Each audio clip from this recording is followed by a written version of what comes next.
I work for a small center at the dental school. It's called the Pacific Center for Special Care. And I've been there almost 7 years working with Dr. Paul Glassman. And my focus throughout my career, I'm not a dentist and I'm not a hygienist, so that's my disclaimer. I don't put my hands in people's mouths. But it's been, I am in public health, and it's been, the theme throughout my career has really been about access to care for underserved communities. So through various types of health issues, multiple populations throughout the state and nationally. So the world of dentistry really is kind of the Wild West when it comes to access to care. It's the last frontier really that has been acknowledged as a major deficiency that nationally for many, many populations. So what I want to really talk about today is how we have, at the Pacific Center, have created a system of care using telehealth technology to bring care to underserved populations and communities. So when I talk about this model of care, it's the virtual dental home is the title that we've used for the system. And I talk about just different populations. So today we're focusing on developmental disabilities, disabilities in general, but we've demonstrated this project with children in preschools, elementary schools, low-income communities, rural communities, basically any group, individuals in long-term care facilities, individuals in subacute hospitals who will not be leaving that facility. Any population that has trouble accessing care in the traditional model, which is I go to a dentist's office, I sit in that dentist's chair, a hygienist works on me and a dentist works on me, and then I leave, right? So anyone who cannot access care in that traditional way is what this is all about. And the goal today, I really want to make sure that we're understanding and you're understanding the critical elements of what a virtual dental home system of care is. So first is understanding the problem, and I'm sure I'm going to preach to the choir and you can just say, move on, let's keep this going. But the U.S. Surgeon General released a report, and there is a huge deficiency around dental care at the national level, but it has been elevated in some respects with the U.S. Surgeon General report, and then there were 2 Institute of Medicine reports that were released in 2011 addressing access to care for vulnerable populations and underserved communities. So specifically, the U.S. Surgeon General report, Oral Health in America, addressed the profound disparities that exist among racial and ethnic minorities, individuals with disabilities, elderly, and individuals with complicated medical and social conditions and situations. So I'm sure everyone's going, yes, yes, yes, right? We all are acknowledging that. And one thing that emerges, and it's not, I just use data from our children's population here in California. It is the most prevalent disease in California, nationally. It's higher than, just again, children. It's more prevalent than asthma, which is a really big issue. So it's a silent epidemic because physicians don't necessarily, and nurses and the healthcare arena doesn't necessarily acknowledge it. They don't necessarily look in patients' mouth. And also a diagnosis doesn't mean really anything in health, capturing of health data and what's a reportable disease to the CDC and nationally. So again, this silent epidemic, it's not unique to children. It is prevalent and among all of those populations that I mentioned already. Some of the issues around why it's a big problem is that the mouth is part of the body. And it has been linked, dental disease has been linked to many serious health issues. Not only health issues, but also what does living in pain mean? What does having undiagnosed pain, what does having an undiagnosed infection mean for your body? Also, nutrition. How are you able to eat if you're in pain, right? All of these things, and it doesn't take, we all can nod our heads if you've ever experienced a toothache. And especially if you're not able to verbalize where the pain is coming from, all sorts of, the trajectory is quite significant.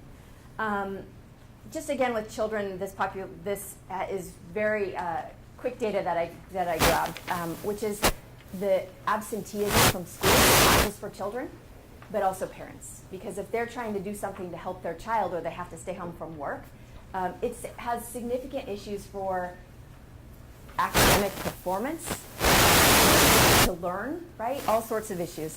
Another thing is social engagement. If people are not comfortable with their teeth, or they're in pain, they're not smiling. So again, you have this barrier that really prevents, or can be a barrier, to socially engaging with others, to smiling, to presenting a happy face, or being comfortable with your own self. So as these things emerge and this literature and science develops and has evolved, we're recognizing that dental schools and dental hygiene schools really train providers to treat an acute issue. They treat this with treat the conditions, the two conditions that are dental disease: periodontal disease, which is gum infection, and caries, which are known as cavities. So the decay of the tooth enamel. Two diseases, really, that's it. Thank you. Okay, so I'm just going to head through this. So here we are. So we're really treating this disease, dental disease, with the acute care surgical model.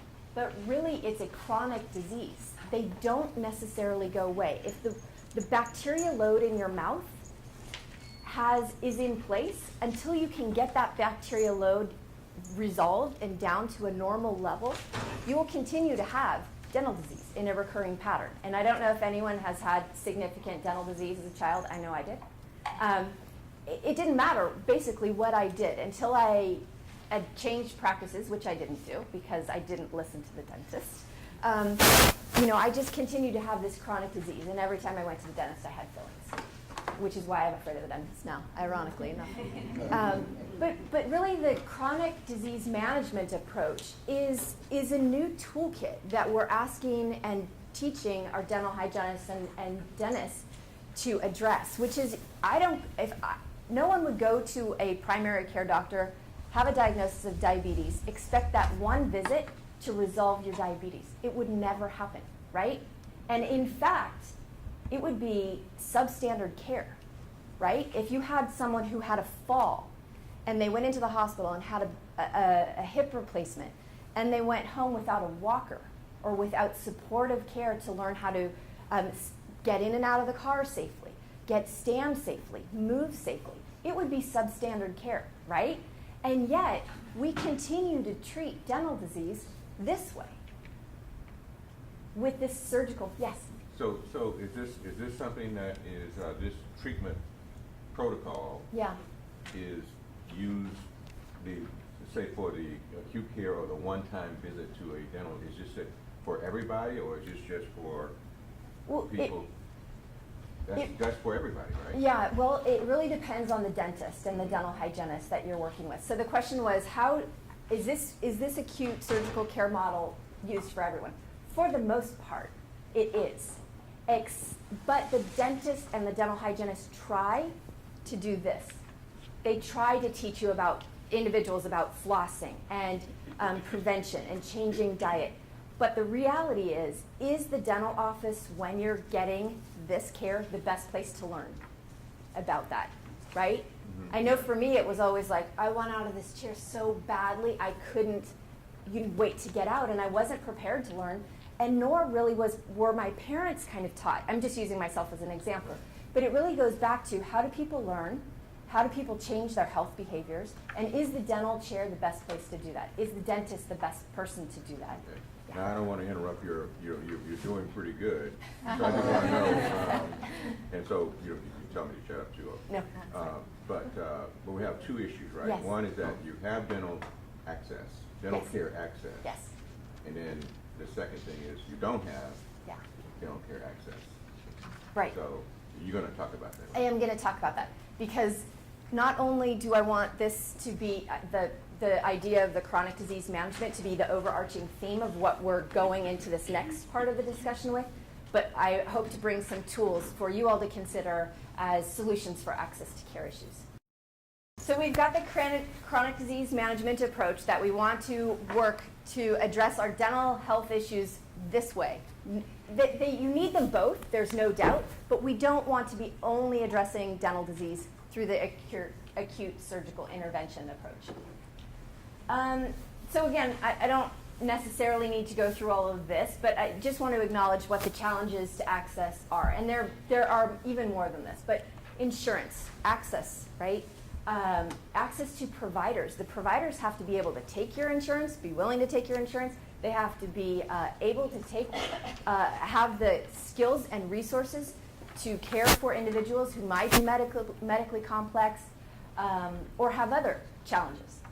Transportation is not easy for many individuals. Hours of practice that disconnect from individuals who might not be able to go during the standard 8 to 5. And if there are no Saturday or Sunday or evening hours, it's a big problem. Dental literacy, which is about how do we know about dental disease? Do we know what it means to prevent it? Do we have the tools, the knowledge, the language to be meeting our providers where we are. They are meeting us where we are. Cultural differences, I think this is a really, really big issue. California is a very, wonderfully diverse state.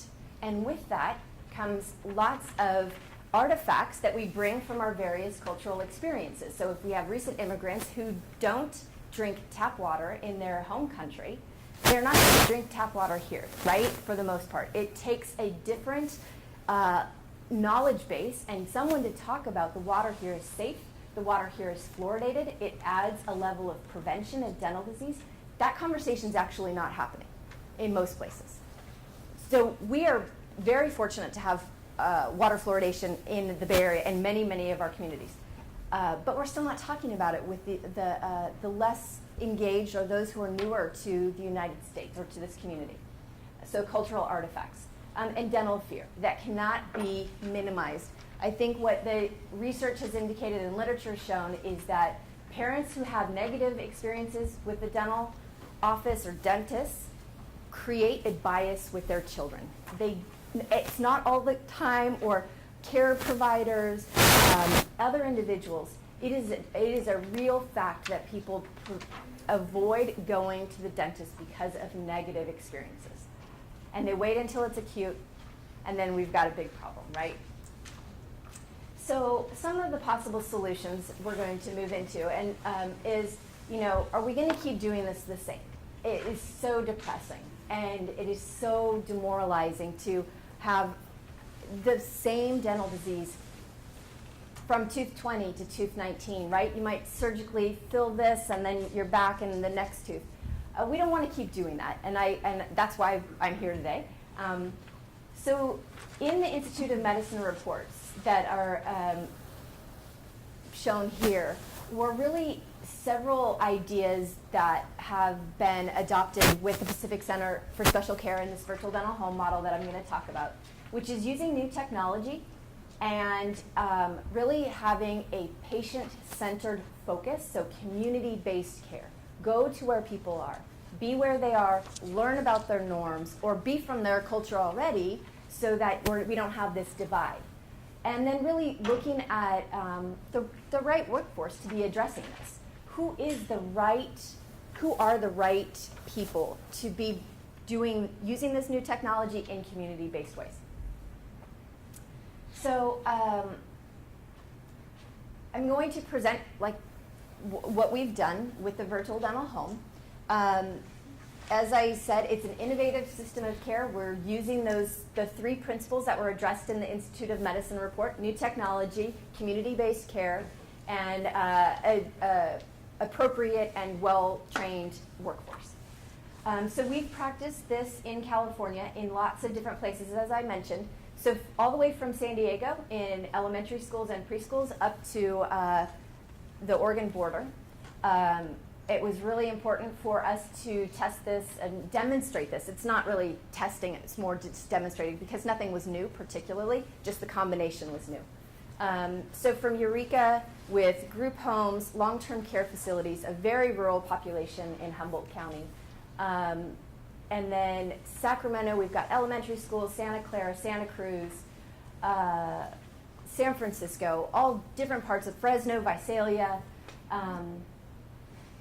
This is a picture of a hygienist who's in a school in just an empty room, right beside the school nurse and the school counselor and the staff restroom. It's just an empty room. She brings portable equipment in. This is a 12-year-old who had never been to the dentist. She has health insurance because the school makes sure that happens, right? They have a 98% enrollment. So she's got health insurance. She and her family have challenges that prevent her from getting to the dental office. So let's remove that, and that's the whole idea, is remove those barriers. Let's go on site, let's bring portable equipment. You can see, let me go and see if I have closer, I'll have closer pictures in a moment, but this is the concept model. So we're bringing allied personnel on site. We're using cloud-based electronic health record, so no paper charts, no delay. It can be real-time if it's needed, if there's something urgent. For the most part, if there's something urgent, like an infection or an abscess or significant pain, the hygienist will pick up the phone and say, we need antibiotics, we need pain relief immediately, and we need an appointment for an extraction or whatever the case may be. But again, this is cloud-based electronic health records.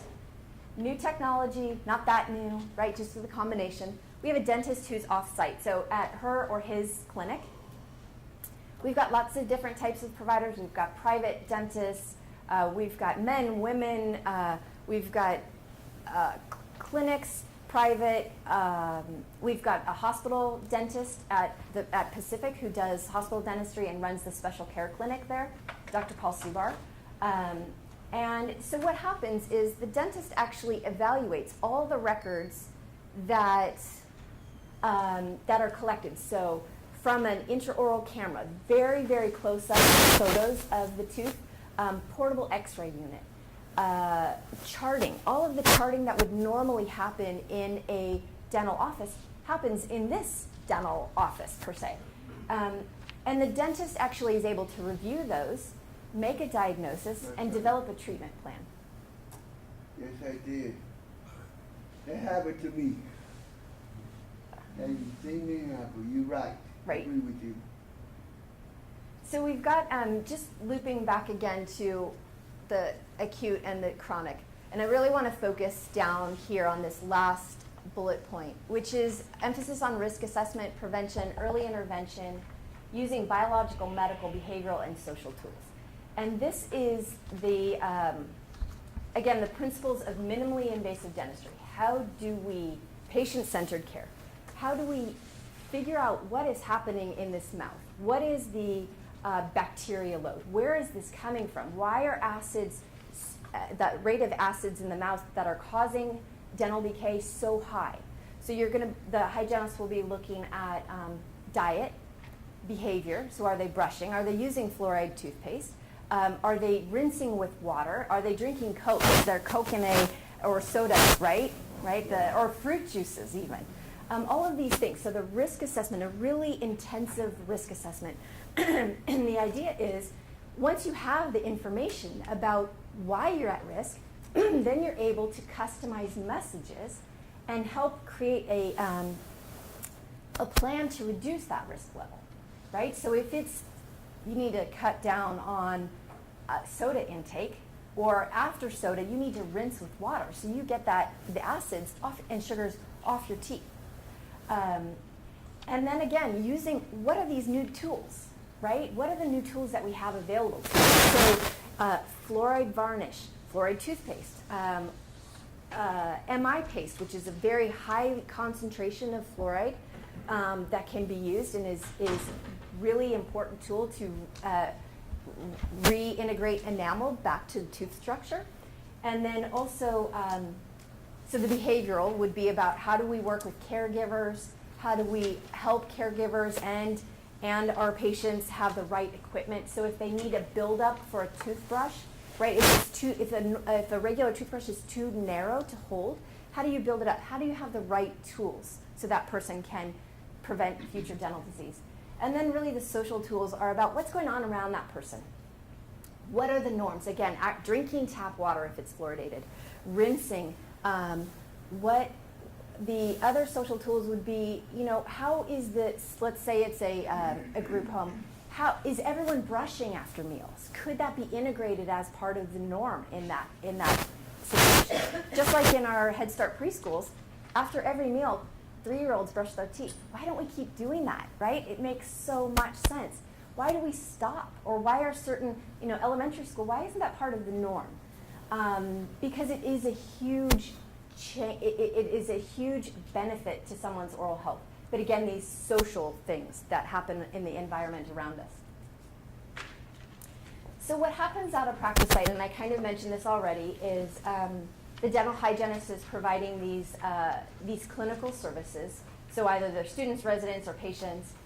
They're really robust education is happening. And what we're trying to do is make sure that, and the hygienists know this already, what is the norm in the community they're practicing in? So be real, right? Not using this, let's floss twice a day. If it's not real, let's get to where the people are and then really create a plan to make it work. Because if you're giving these pie in the sky ideas, they never happen. So let's get real, which is what the hygienists do in the robust education. And then referral support for those who need that specialized care. So if someone needs OR care, or they need a root canal, or whatever it might be, that the referral is actually a warm referral. So the hygienist, the dentist already has treatment planned for that person. So they already know Joe Smith, let's say. And if Joe Smith is coming into their office, they know exactly what's going on in his mouth. They know exactly what's going on in the social context of Mr. Smith, right? They understand if there's a caregiver involved. They understand what his diet is because it's all been documented in this electronic health record. And then really the telehealth technology facilitates communication and is just an added tool. So here's just a picture of, or a screenshot of a patient's record. And what you're able to do, the dentist is able to do in order to diagnose, they can tap twice, just like you normally would right on a computer screen, tap twice, and it enlarges this picture. And in some cases, the dentist asks that the hygienist label the tooth. So I want to know if it's 19, I want to know if it's 1 and 2, whatever it is. And in some cases, the dentist doesn't need that. So there's a mind meld that happens with the community hygienist and the dentist, so they are speaking the same language. They're understanding how they communicate in this world, and they're able to do it really well. Sometimes it takes a little bit of time, and we have them sit side by side for a couple of patients so they can start speaking that same language. Again, here's just an example of, this is a empty school nurse's office. Schools don't have nurses every day anymore like they might have before. So the nurse rotates from once she's now got a pod of, or he has a pod of schools. So they might be at half day at this school, half day at another. So this space, it's kind of clinic space already, sits empty the majority of the week. So it's and there's the schools don't charge. It's just another example of being creative use of resources, a creative use of resources. So the integration, really what we found is the most important thing for the successful implementation of the model is having a site that recognizes dental access is an issue, dental health is important, and then they're willing to braid that oral health professional into their system. So they come to staff meetings. They talk with the school nurse, just like the school nurse, just like everyone else on the school counselor. Or this is just an example of school, but they become braided into a system of care and acknowledged as an important part of the team. Then they take over the clinical case management, referral, and education.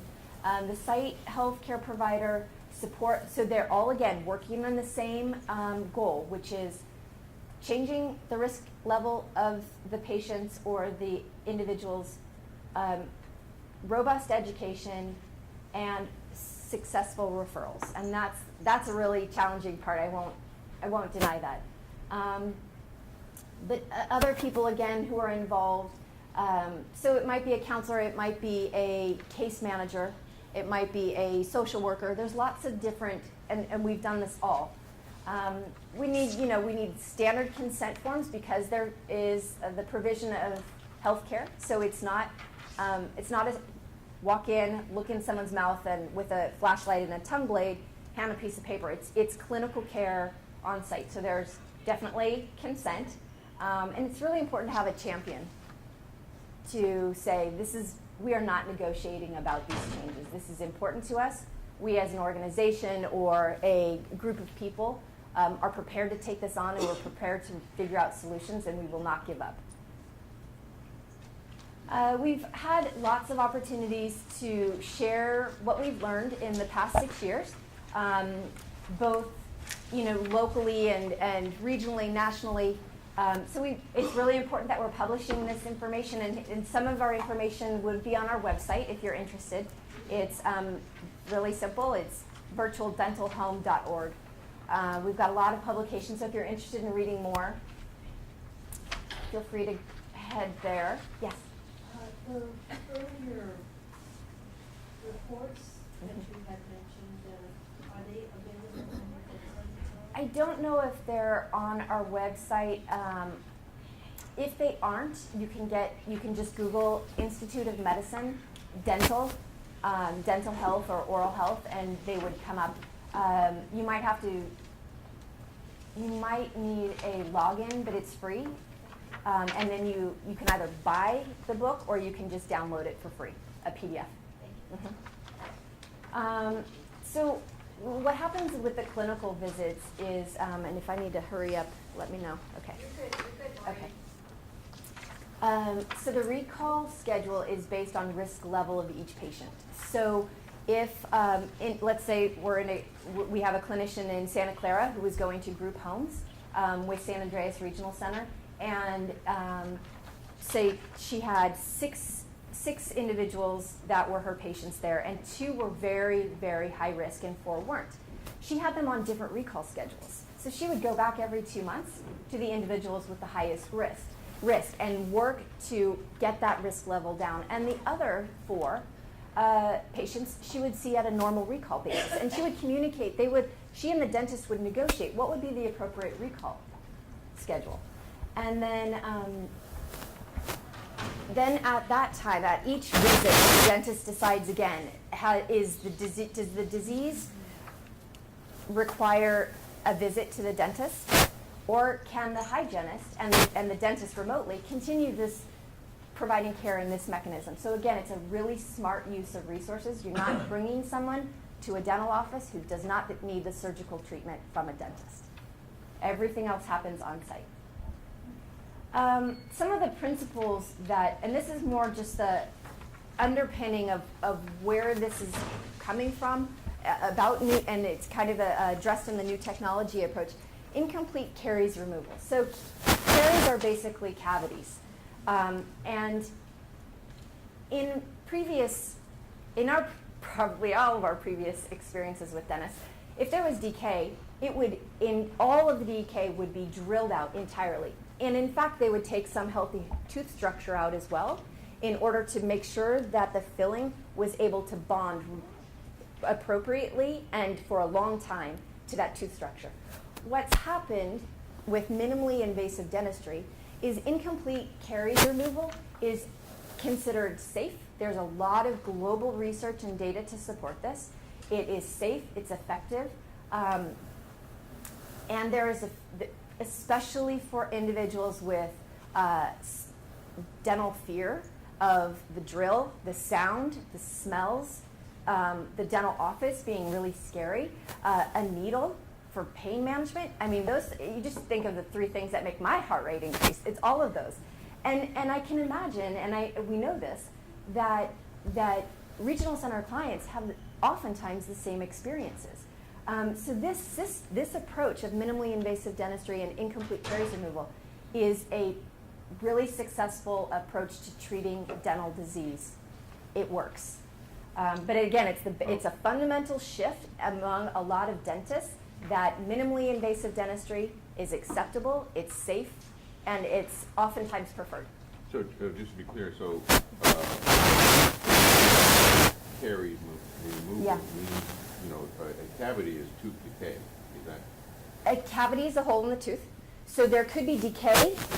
So instead of taking out All of the all of the cavities. decay, you basically cover it over. It has no access to food, right? Back to sugars. So you neutralize it. You're neutralizing it. You're basically it's a whole, it cannot progress.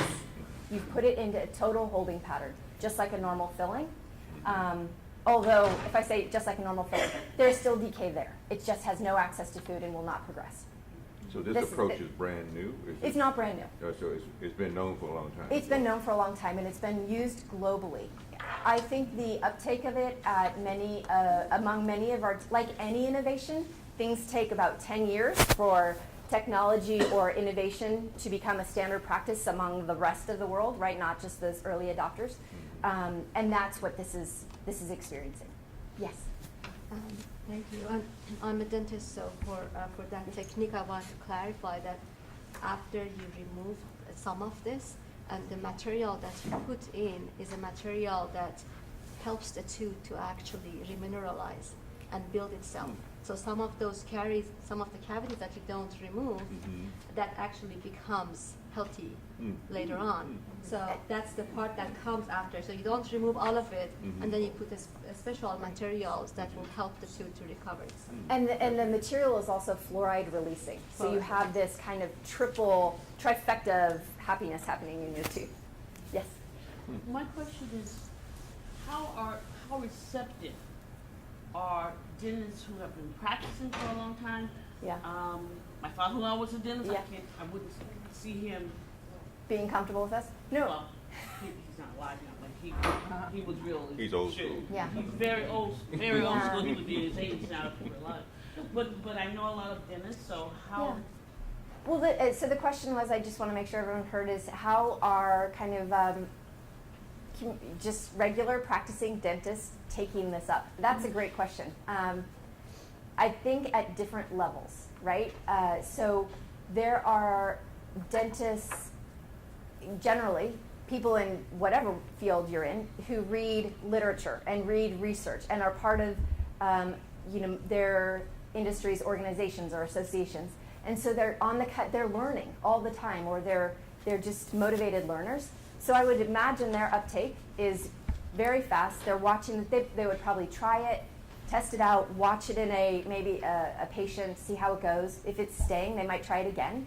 Kind of the normal approach to adoption of new behaviors. It's varied. It's very exciting. It is. It's a big change. Yeah. Yes. So you say you cover the tooth? If the tooth is covered, what is it covered with? So it's like a sealant material. And I don't know if you want to talk about it. I mean, Usually it's something called glass ionomer, which is so it looks like those white composite fillings that sometimes you put like Yes, it is. yeah, but it's different. Looks like it, but it's different because it releases fluoride and also helps calcifying the tooth. So mostly they use Your tongue cannot take it in your mouth. Because she's right on that one. You don't remove the cavity, you cover it? so in our system, what we're using is the hygienist doesn't have a drill. She has and I'm using she because all of them are females, not because there's gender bias. That's no drill. She's used a small spoon excavator. So basically, it's scooping out just soft material, which is usually yesterday's lunch, this morning's breakfast. That kind of it just gets stuck, and so they just create a clean margin. So a clean area around wherever that small hole is, and then they can place this. It's like a filling. Right. Place this material into that cavity and smooth it out so there's not, it's not high or low or overflowing, and it's a nice, clean, standard-looking. I have a question. Yeah. Are Clearly, this is a good. Are dental insurers covering that? Yes.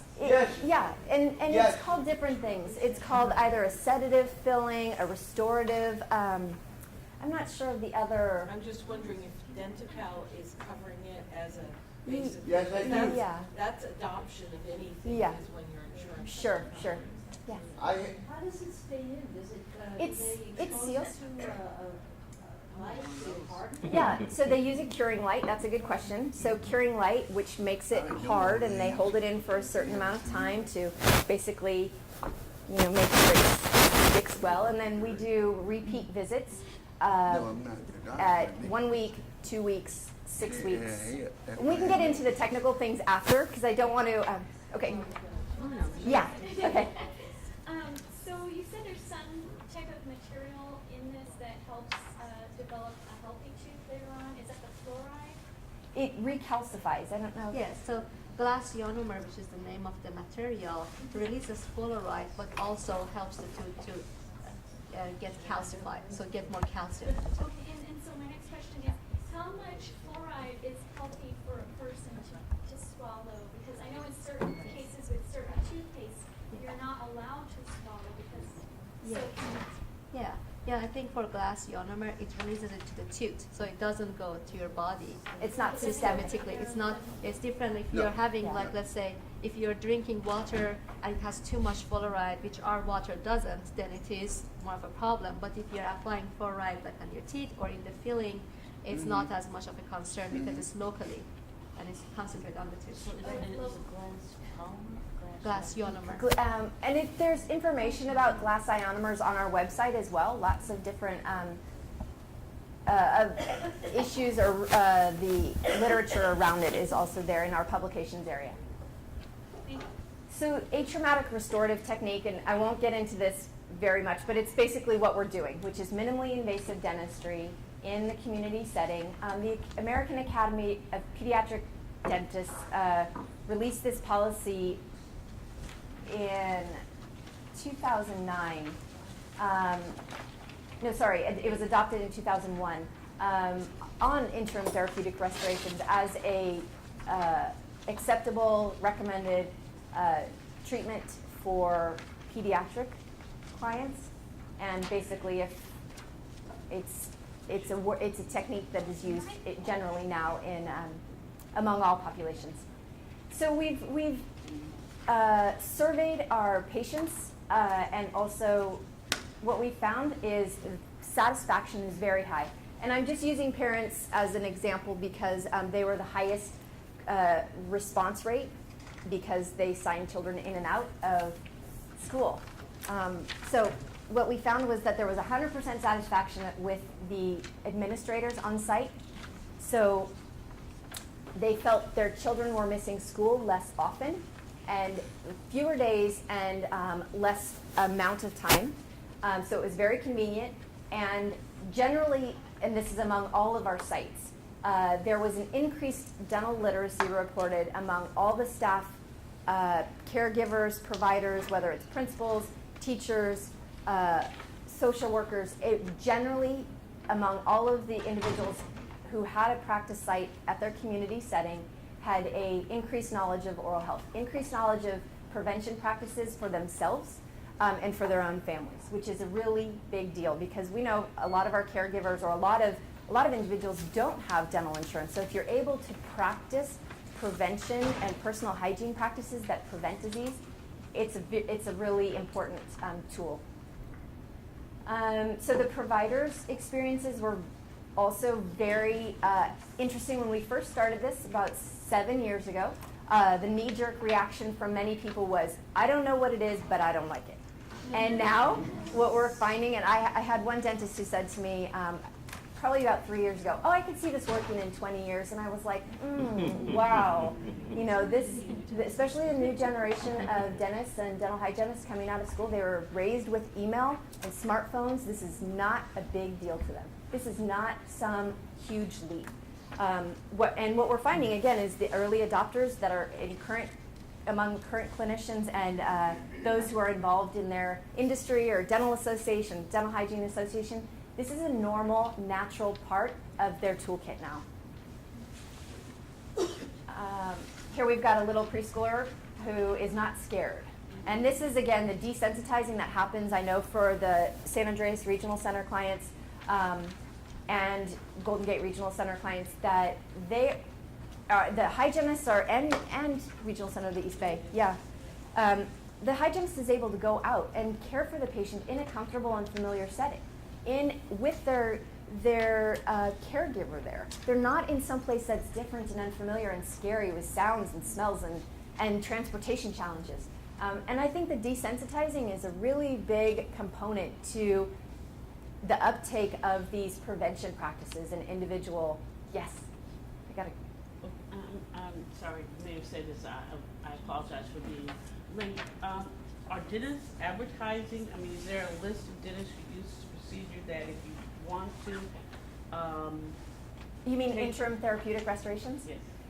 Not that I know of. It's not, I haven't seen that. I have talked about it with my own dentist, and they use it for certain types of holes in the tooth, but it's not, I don't think it's a marketing tool that's used right now. Thank you. Yes. Does it matter how large the cavity is for it to work? Because, you know, you're saying that most Yeah. people are not school age and you see a small Sure. cavity that's being followed. The people who are coming are adults who have Right. never been to the dentist, and so when you go, they have serious Yeah. dental cavities, and does it work on someone with large? Yeah, that's a good question. We have not done that. We have very strict protocols in our system of care, which the hole cannot be bigger than a certain size. And part of the reason why is they're not using Novocaine. They don't have a needle. So if they got a nerve, it would be really bad. And also, if it's big already, you could have a pulp exposure, which is very, very painful. And so you don't want to do that in a community setting. Right. It has very specific criteria. Other clinicians might, a dentist might choose to do this differently, but in our system, we did not have large holes that were filled with this material. The hospital can. Exactly, a dentist can choose, if the materials suit, and they have the tools and they have everything at their disposal in a clinic setting to be able to use this differently, the material differently. So the model of the virtual dental home, the broader concept, is it being supported or opposed, or any reaction at all from the ADA and from the big insurance companies like Delta Dental and Vita? Yeah, that's a good question. And I will get to that. Can we hold on to it? Yeah. Okay. I'll get moving quickly. So here are the fundamentals of considerations for adoption. So it's using the existing workforce. So again, it's not creating a new provider. There's actually a phenomenon among dental hygienists, which is they are severely underemployed. They want to be working 5 days. Oftentimes their dentist won't employ them 5 days, or they just have so they might be working at one office 2 days, one office 1 day, not working a third day, right? Or a fourth day. It's very interesting. So I think it's really important that we're using our currently trained workforce. There are low training costs associated with this. It's not a new, these tools are all very commonplace in reality. They just haven't been put together in the way that we've put them together. So the training costs are low, the deployment costs are low. Again, if you're going into someone's home or a group home or a school and you're using the nurse's office, there's no rent, there's no high, what is that called? Overhead, thank you. And the political costs are low. And that is where you were talking about. This is actually, again, these tools and things are used oftentimes in many practices. We have really significant support from the California Dental Association, the California Dental Hygienist Association, the American Dental Hygienist Association. I know that I don't know about the ADA, in fact. I haven't heard opposition. I would have heard opposition if they were.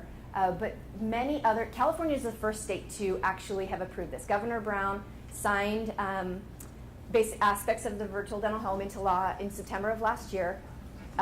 So the law changed on January 1st. Denti-Cal and Medi-Cal are working to have the administrative and regulatory changes made so that a telehealth, teledentistry exam is a billable procedure code.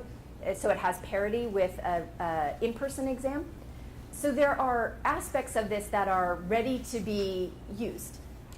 So the political costs or the general feel we've had communication with South Dakota, really rural states that have major barriers to care. Hawaii, Colorado, Oregon, lots of different states are interested in adopting this, and dental associations is supportive as well.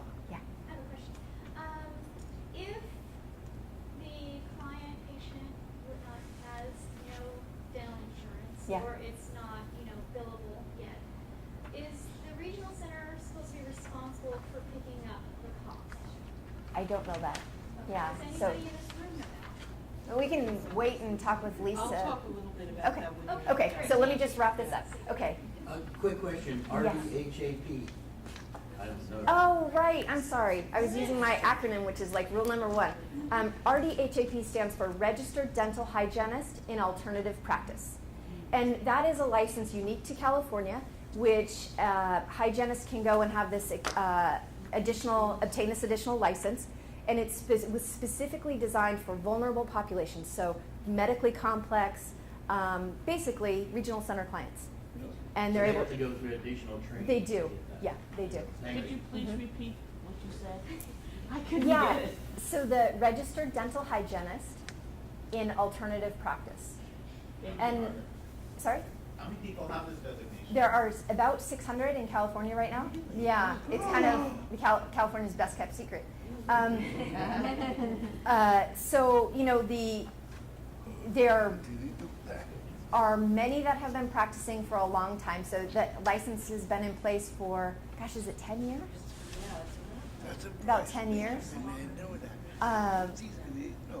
So I know you have a big group out here on the East Bay. And they meet and they come together and they talk about, I know that some are vendored with the regional center. A few.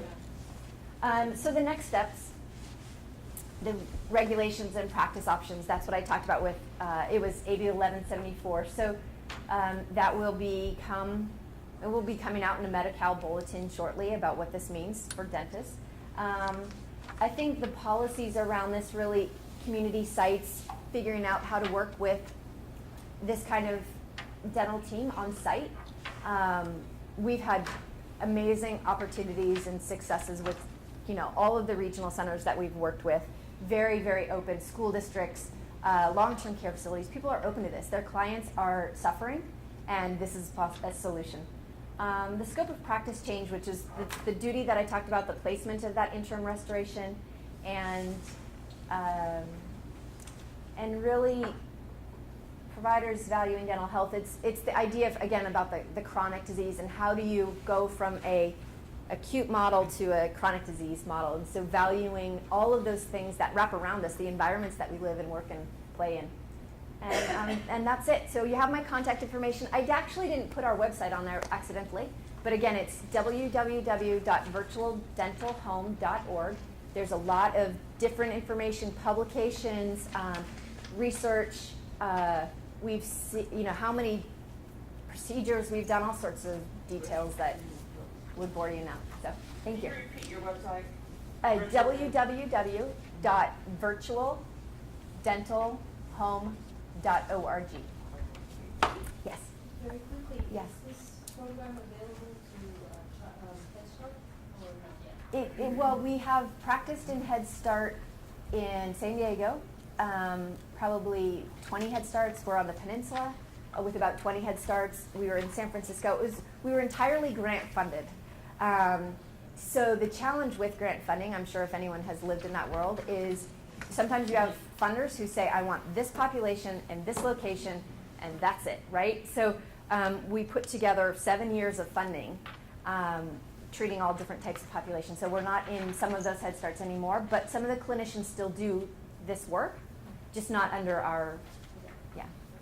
So how Oh, are you, sorry. how are you paid, like for a person, because Denti-Cal is not paying now? I mean, you So, can't, yeah. you can't be a Denti-Cal provider, a recipient. Right. of your- So some of the procedures that are actually performed on site are billable, like the fluoride varnish, like a sealant, the scaling and root planing. Certain procedures are already billable.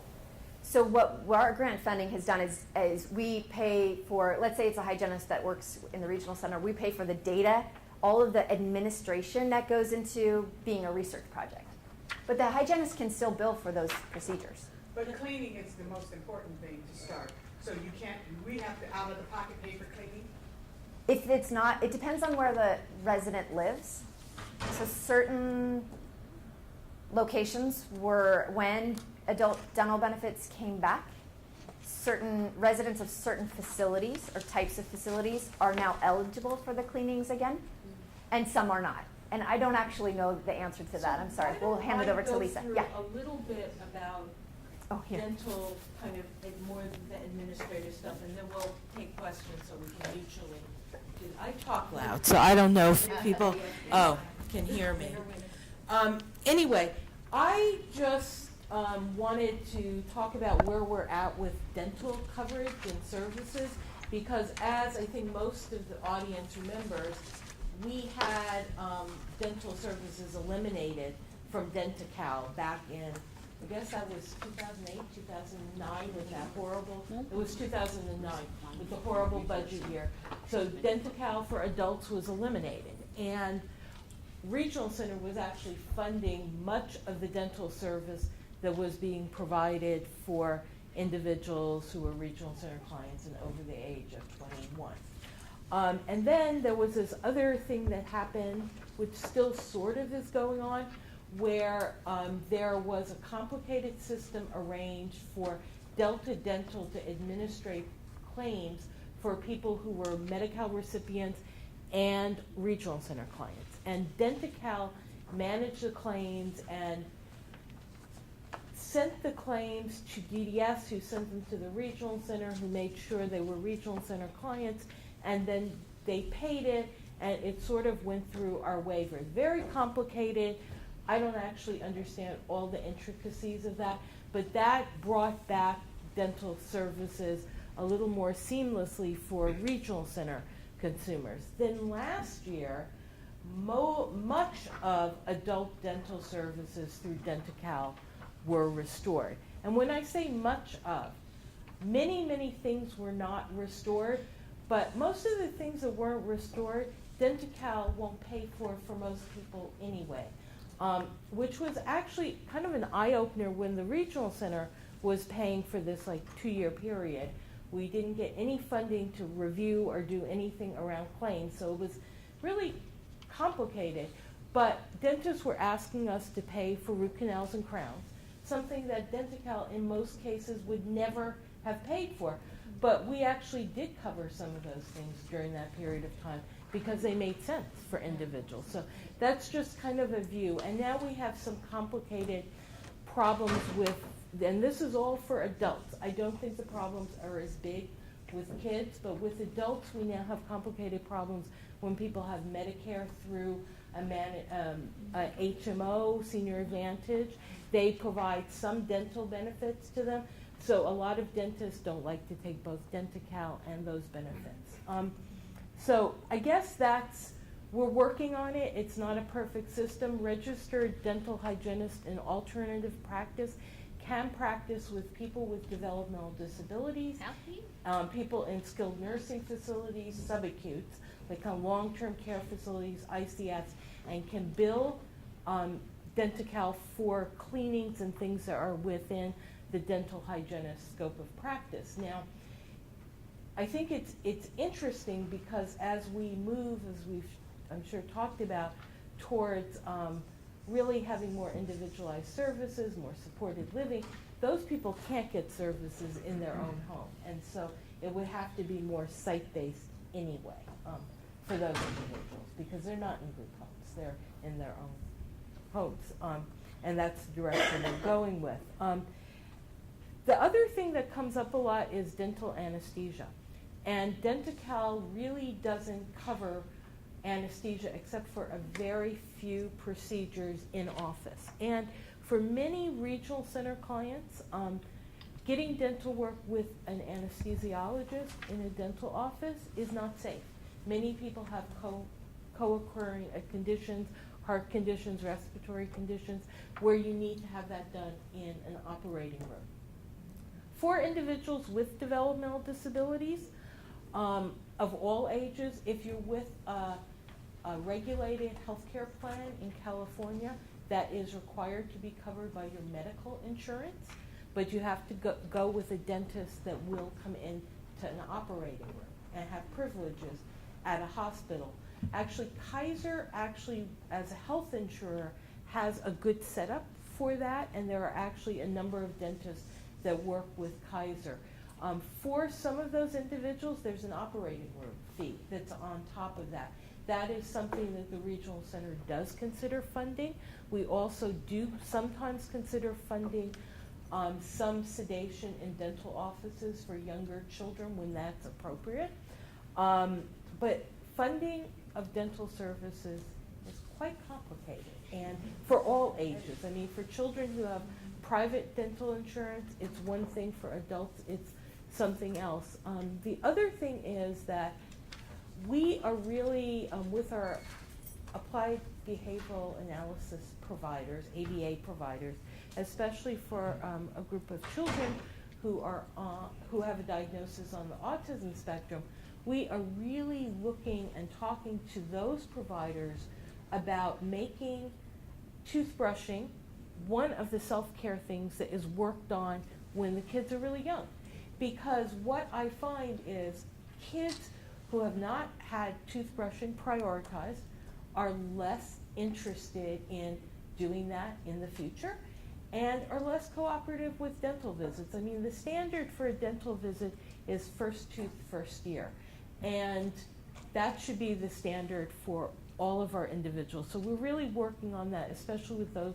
A lot of kids who are regional center consumers are fine with getting their teeth brushed and going to the dentist. But in those where we're thinking that it might be a problem because of sensitivities, touch sensitivities, sensory issues, we need to get started on that and develop a routine so it's not a problem. Because I can tell you, there are many young adults who you would think, oh my God, they have to get dental work done under anesthesia. And they're actually incredibly compliant at the dentist.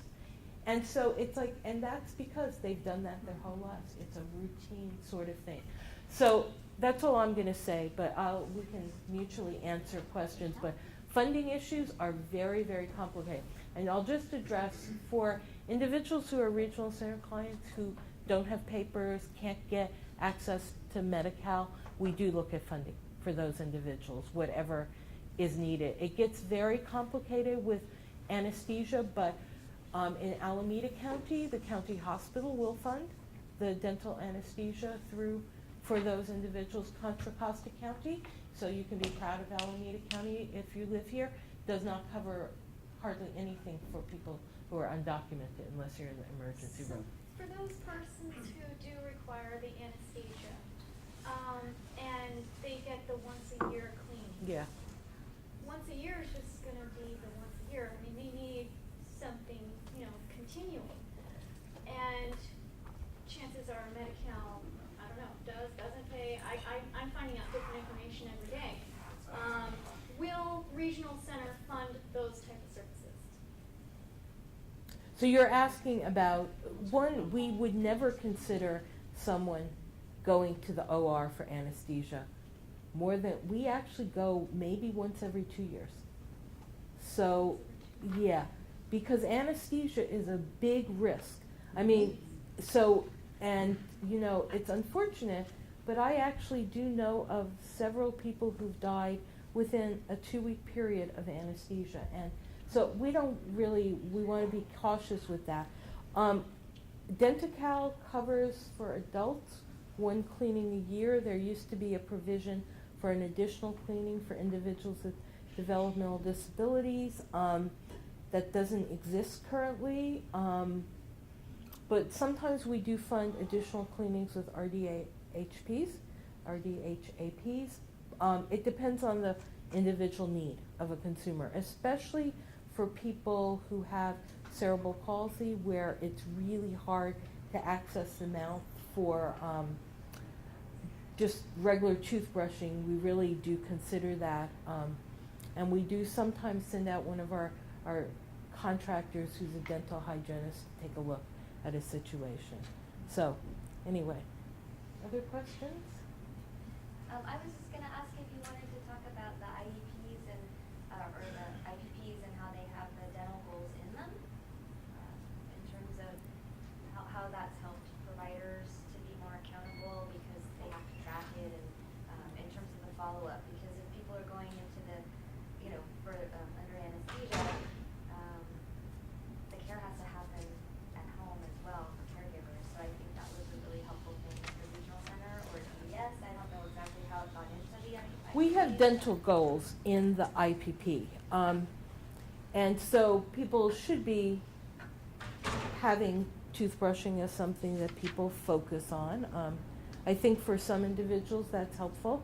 An IPP is just a piece of paper though, and so we really have to encourage providers to focus on that and individuals to focus on that as well. So the education and the chronic disease management is not, it's not just about the IPP, it's about people learning about what they need to do.